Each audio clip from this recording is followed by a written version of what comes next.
এটা উচ্ছেদ খতম হৈ গ'ল দ্বিতীয় আৰু এটা উচ্ছেদ আছে মই যেটো এছেম্বলিত কৈছিলো ৰাক্ষসিনী পাহাৰ এতিয়া তাৰ কাৰণে যা যোগাৰ আৰম্ভ হৈছে ইটোতো চেজ হৈ গ'ল একো নাই আৰু খুব ধুনীয়া মই যাম 2 এদিনতে আপোনালোকে ওলাব সেই যিখন বিল হৰচিলা বিল দীপৰ বিলত কো ডাঙৰ তাত মানুহ বহি লৈছে 1500 বিঘাৰ এখন বিল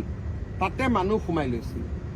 গতিকে অসমৰ প্ৰকৃতিটো একেবাৰে শেষ কৰি দিছিল আৰু বিধানসভাতো বিৰোধী দলপতিয়ে কৈছে যে এইবিলাকৰ পৰা উচ্ছেদ কৰিলে আমাৰ আপত্তি নাই বুলি জান বিল জুৰি বিৰোধীয়ে কৈছে ধুবুৰীত যিটো শ্বুট এণ্ড চাইটৰ আপোনালোকে অৰ্ডাৰ কৰিছে আচলতে কৰবাত গৃহ বিভাগ বিফল হৈছে বিফল কিয় শ্বুট এণ্ড চাইট দিলেহে মানুহে গম পাব গৃহ বিভাগ আছে বুলি এটা বিশেষ সম্প্ৰদায়কে কেৱল লক্ষ্য কৰি লোৱা যাকে লক্ষ্য কৰিব আছে তাকে লক্ষ্য কৰিব লাগিব কাৰণ বিশেষ সম্প্ৰদায়ৰ বেয়া মানুহবিলাকেইতো গৰুৰ মাংস ৰাখে